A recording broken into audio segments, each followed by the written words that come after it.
Zelda 2 is a weird game. In my last video, I called it the black sheep of the bunch, and I stand by that. Nintendo stripped away the familiar facade of the original title to deliver this incredibly difficult, often infuriating game. What I failed to mention in that video is that I love Zelda 2. Like, absurdly so. This is one of the only NES games I have beaten multiple times just for funsies. A lot of that love comes from the games that it inspired. These two-dimensional action-adventure platformers are rarely seen, but you can bet I'll get my grubby little hands all over them. DuckTales, Shovel Knight, Hey Ice King, Why'd You Steal Our Garbage? Honestly, if you toss in my love for Falco's spikes, you might just think I'm addicted to powerful down airs. I wouldn't disagree. See, Link's adventure is criminally underrated. This skinny little experimental pioneer was quickly overstepped by A Link to the Past, and I want to share my light towards it to hopefully answer a simple question. Is this the best game in the Zelda franchise? No, of course not. There's dozens of these titles spanning nearly 4 decades. It has well and truly been beat multiple times. I would never argue that. I am going to argue that Zelda 2 is the best example of a Zelda game. Hey, now we're talking. Today, we are going to break Zelda down into 3 key elements: exploration, combat, and a secret third aspect we'll touch on later. Through this lens, I will show you Link's adventure in all its glory and prove how awesome and awful this game can be. So sit back, chill out, and we'll hop right into the new and improved land of Hyrule. Yo, my name is Dees. A lot of the gripes I had with the original title are completely washed away with this new adventure. To start, this game feels massive, but never overbearing. You still get the tried and true opening, plopped next to a sleepy Zelda in the middle of an empty temple. Once outside, you can go anywhere you please. The difference here is context, little details that make all the difference. Leaving the temple starts you on a road, and any step off the path leads to demonic encounters, so it's wise to stay on track. This road will split into 2 directions, both of which lead to towns. Because of these settlements, I can confidently say that you do not need a guide to beat this game. Sure, it still has its cryptic moments, but anyone willing to take the time to speak with the village folk will figure out what they need to do. Like this kid, helpfully telling us to get the candle over to the west. Naturally, you should take this as a sign to head north so you can find the candle all the way to the east. I'm using the original manual here, y'all. I don't know what you want from me. Poor translation aside, adding these small interactions brings a whole new life to the gameplay. The Untamed Wilds are vast and dangerous. It doesn't take much to get absolutely mopped, so brief moments where you can rest, heal, and get tidbits about what you need to do make a world of difference. See, you'll find that candle eventually. Every cave is pitch black, and the only one you stand a chance of getting through is the first one you're bound to come across. Through this cavern, you'll find your first temple and most likely your first ass beating. Fret not. In this world, death is common and cheap. Using the manual, you find out that speaking to people that step out of houses can lead to great things. In this case, it's the shield spell. You can use this to find the candle, face off against Horsehead, and claim the first crystal. Congratulations. If you pulled this off, you can beat this entire game. The rules of travel are super simple. 6 dungeons, 6 towns. Each town has a spell you can get, but almost all of them require an item, ability, or child to proceed. Every dungeon has an item you'll need to nab, which is generally needed to progress further in the story, introducing a loop of finding items to help you progress to find more items that help you find spells to help you find more items, so on, so forth. Even when you face the most obstinate puzzles, there's always breadcrumbs to follow. Like here, this is one of my favorite guys. His name is Error, and all he does is tell you that his name, it's Error. A few dungeons later, and you'll find yourself well and truly stuck, unless you've been speaking with people. This guy points you all the way back to Error, where he will magically have this critical piece of information. You already know about King's Tomb because how could you not check out this socially distanced gravestone? Take a few steps south and bada bing! Now you're back on track. Use a spell to make sure you can take advantage of the path ahead. The whole process is simple but brilliant, and it doesn't end with the towns. You can randomly find spots hiding experience, health and magic upgrades, even Sigma males living out in the swamp. This had me completely absorbed in the world. I would scour every tile, listen to every person, swapping between the game and the manual, getting those big dopamine hits on every discovery. It's genuinely the closest I have ever been to experiencing an NES game the way it was intended on release. I mean, my recording even corrupted and made me restart from square one. Am I right, boomers? Yeah, let me get a hell yeah. This is a subtlety we lost over the next handful of sequels. While A Link to the Past may have similar cryptic moments, it lacks the pure, untamed wilderness of the NES adventure. You mostly just face dudes. Death is just an inconvenience that is easily avoided with a fairy and a jar. The game that gets closest to this feeling is Wind Waker, specifically once you find the Master Sword. Up to this point, you've had a firm handle on what you need to do, and any confusion can be cleared up by speaking to the King of Red Lions. Not here though. For the first time, you are left to your own devices and need to suss out a lot of content on your own. This sounds great, another shining aspect on the other slept-on game in the series, right? Yeah, totally. Unless you've actually played through this part of the game, it's agony. All the careful progression and slow unraveling of the story gets stomped out of existence so you can backtrack zigzag through dozens of typhoons just to collect shards for more backtracking to finally find the 3 Triforce chunks. And I'm playing on the remaster, so I can only imagine what it's like to spend thousands of rupees on tingle charts to find 8 different pieces of this godforsaken triangle. Some of you might point to Kingdom Breath. Both of these games are completely about scouring the wilds and choosing your own destiny. The problem here is the lack of risk. In Zelda 2, there are moments where you'll cross a bridge or walk through a valley and you'll stumble through an ambush. These can be extremely intense. Taking huge hits or a bad fall earns you a game over. Wave goodbye to your experience and have fun walking back from Zelda's Coma Temple. You certainly find similar surprises here, but you're one quick save away from safety. If you stray too far off the path, all you need to do is teleport anywhere your little heart desires. By the strict rules of Link's adventure, this beautiful stress overtakes your better judgment, leading to frustrating lows but incredible highs with every victory you squeak out. And I get it. A lot of these old NES games can be a hassle to actually play, so I have a great alternative to any skeptical listener. Behold. One sec. Behold. The Zelda 2 Remaster. Created by Hoverbat, this enhanced PC port of Link's Adventure is absolutely incredible. This isn't just a bit-by-bit recreation. The menus, items, people, and areas get a complete shakeup from the original game. So much so that I wouldn't consider them to be the same game anymore, but a perfect version for the nostalgic old guy or fussy new kid. Either game you pick, the way we interact with this world around us will never change. So let's talk about the main way Link communicates in this world. Violence! Forget everything you learned from the OG Zelda. We're swapping the chessboard out for a game of checkers. No boomerang, no arrows, no problem. Any sidewind and set-in is gonna offer you a sword and a shield. Link only has 2 modes, pointy end and crouchy stab. You can deflect non-magical attacks when you aren't actively swinging. This basic system pairs wonderfully with the variety of enemies. From the lowly fuzzball to the boomerang and Fu Manchu, you always have your hands filled with combat complexity. Most of your encounters will be random chance. Any time spent off the yellow brick road will have 3 spawns of 3 encounters. Most likely, you'll hit a blob, giving you a normal enemy outcome. This bigger shadow tasks you with an elite scenario, usually more of the same with a few added baddies. Or you might stumble on a fairy. You're about to learn yourself how unbelievably clutch these little dudes are.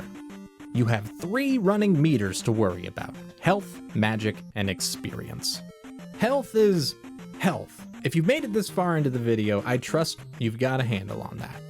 Magic is your mana supply, directly tied to those spells we received from basement wizards. These range from one-off uses to critically necessary incantations to finish the game. Fun fact, there are no hearts to be found. There are only 3 items that drop from enemies and objects, 2 of which are potions. Once you unlock the healing spell, you stumble onto this wonderful dynamic. It doesn't take a lot to be direly injured, so you end up casting a lot of heals. This spell chews through your mana, to the point where a blue potion isn't enough to even get a single cast off. With that in mind, you are forced to think ahead. If you know a tough encounter is on the way, casting shield or fire can cover your weak spots and save you from licking your wounds. The more thorough player will also find these red potions strewn about the temples. There's nothing quite like running on empty, seeing a statue, praying for any kind of relief, and the game actually giving you a break. You ever roll to the gas station with only 1 mile left in the tank, and after refueling you watch that gas gauge fly up to full? It's like that. These potions will fill your magic bar completely, supplying enough for a maxed meter. This means you can grab the bottle, wait for the goo to fill up to a heal, cast it, and let the meter keep rolling on up to the top. There's also nothing quite as aggravating as the game deciding to replace that potion with the death sentence. Super funny stuff. You'll notice I only mentioned 2 of the possible drops. That's because the other one is experience bags, one of the best and worst things to receive in the wild. Just about every enemy you beat will grant experience. Whenever you fill that meter to the right, you are given the option to level up. Attack is the simplest. Each swing will do more damage. Magic and health do not have their brackets increased. They respectively make spells cheaper and enemy hits softer. There's a surprising amount of strategy to this process. A level to magic or health will fill your bar immediately, leading to some ridiculously satisfying salvation in trickier sections. Whenever you finish a dungeon, you will automatically fill the bar to your next level, so a well-planned run will save you a lot of time grinding out mobs, though choosing not to level can certainly backfire, as a game over will strip you of all your experience. This system is as straightforward as it is ruthless. You could be riding high in one room and get humbled by a funky skeleton, or right at death's door as an errant potion puts you back on your feet. Honestly, I love this. I wish more Zelda games had the bravery to sweep your legs from beneath you and motivate you to get back up and try again. I know the more modern games have a hero mode that takes away random heart drops, but the core game isn't designed to accommodate that. Rather than a risk to reward the player, most of these modes are simply a handicap for bragging rights. Though at this point I might just be tapping into the whole NES hard mentality that certainly would not appeal to the greater audience. Except for Shovel Knight, right? I mean, gold instead of experience, but it spins like levels. You might not have lives, but you have the risk of not getting a return on your investment, and that worked, right? At the very least, I think we can all admit that pausing the game and eating a dozen dinners in the middle of a fight is a pretty weak system. Wouldn't it be nice to have the option to use them in combat and add that satisfaction to tricky situations on the fly? Some of you might be thinking that this just sounds like I want Zelda to be Dark Souls, but don't worry, the FromSoft comparison is way later in the video. For now, let's talk about that mysterious third aspect that every Zelda game needs to burn that brilliant flame of quality. I am, of course, talking about Dark Souls! Alright, don't click off, it's not Dark Souls. It's actually you. Yeah, you, watching this video. It's also me, and anybody else that's played these games. See, I was lucky enough to get this incredible rush of feedback on my last Zelda video, and I came to a huge revelation. When people speak about this series, it's almost never from an objective position. A lot of you took the time to share stories from your childhood, these beautiful memories still crystal clear in the back of your minds, ready to pop out in any conversation with people that have similar recollections ready to fire back. So much of the magic in playing one of these games is how it bonds to the player. In the first title, it was working together with family and friends to find the way forward, and in the Switch titles, it's regaling your friends with the path you chose and what you found along the way. Zelda 2 does the greatest job in this aspect, not only because it asks you to work together with your closest friends and it gives you that chance to tell everyone the different paths you chose to take. This is the greatest personal bound game because it is the only game that forces you to become better. Sure, the leveling helps a good deal, but if you want to stand a chance at beating this game, you have to play by its rules. This is no easy feat. You will face many monstrous and downright cruel moments, and in these dark defeats you only have two options: give up or continue. It's in that refusal to quit that something magical happens. You start to see through the game. Dark nuts are a real hassle until you learn a perfectly placed jump will always hit. These blue dudes can wreck you on a random encounter until you learn how weak to fire they are. These temples are vast and daunting and spit you out over and over and over until it finally clicks, leaving you as comfortable going through its caverns as you are sitting on the couch. With the 6 sacred stones secured, you can finally take on the greatest challenge this game has to offer: Death Mountain. I'm not gonna lie to you, this is brutal. Tight corridors meeting wiggly ghosts will lead to more failures than victories. Always remember that in this game, everyone and everything that is able to speak is cheering you on. You get nothing but motivation and insight from every town, and it sets this beautiful momentum to your adventure. The final castle lowers its defenses, a massive labyrinth filled to the brim with enemies we've never seen. You proceed dauntlessly. No man or beast could ever halt the flame you hold within you. After endless resets, throne controllers, and near misses, you finally meet with the final boss. The Thunderbird howls at your arrival, but you already know how this is going to play out. Using the wisdom of the wise men, you cast thunder and begin your final fight. What they will never understand is that you are the chosen warrior. Through death and despair and loss and triumph, no one thing could ever stop you in any time or place on this plane of existence or the next. You are no ordinary hero. You are the hero of time, and it's time to prove that.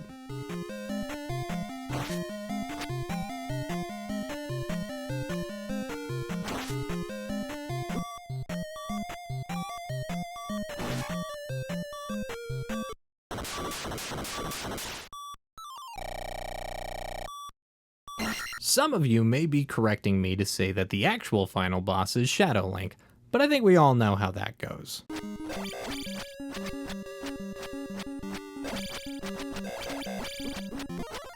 With that, the curtains close on our adventure. Honestly, you should be proud of yourself. No matter how you got here, if you made it to these credits, you overcame a lot of adversity and are better for it. I cannot think of a single other Zelda game that asks more of the player and pays off as much as Zelda 2 does. But I can think of one game that almost perfectly mirrors everything about this title. Dark Souls 2 is a follow-up to a deeply beloved game that went on to define an entire generation. This game might be the product of a B team, but there's nothing second-rate about it. You will be hard-pressed to find a more ambitious title. From your physical interactions with the world around you, the people you meet along the way, the variety of enemies, bosses, deeper lore hidden away from the main gameplay. This is a game that was burdened with the desire to pioneer, and because of that, it suffered. Nobody truly hated it, but everyone on the development side got the message loud and clear. leading to the next title being much closer to the original game. While that left us with happier fans, there's an unshakable feeling that we gave up on something that could have been much more. Maybe we were all a little too quick to dismiss something new, a little too comfortable in the things we already knew. Sometimes we need to leave a quiet, simple place to go off on a difficult journey to accomplish something great, to see through the faults before us and understand the greater good of the entire story. Zelda 2 is a weird game. It is incredibly difficult. Sometimes it's infuriating, and to be honest with you, it might not be the best Zelda game. But it is one that I love very much. Up next, we're gonna pull that reverse card and talk about a super beloved game that I super dislike. Yowza! You know what time it is. I want to give a huge shout out to Brumna, Lee, Post Mesmeric, Seth Peacock, Vindalin, and Zach for their support on Patreon. If you would also like to support the channel, consider joining the Patreon, becoming a member of the channel, or just joining the Discord. That's where we hang out. I don't have much else to say this evening. I'm actually packing right now so that I can head out to the woods for a couple of days, so if you have any comments or anything that you want to ask me, my internet will be spotty, but yeah, expect more consistent videos here shortly. I have my next project ready and running. Outside of that, thank you for watching. Have a wonderful day.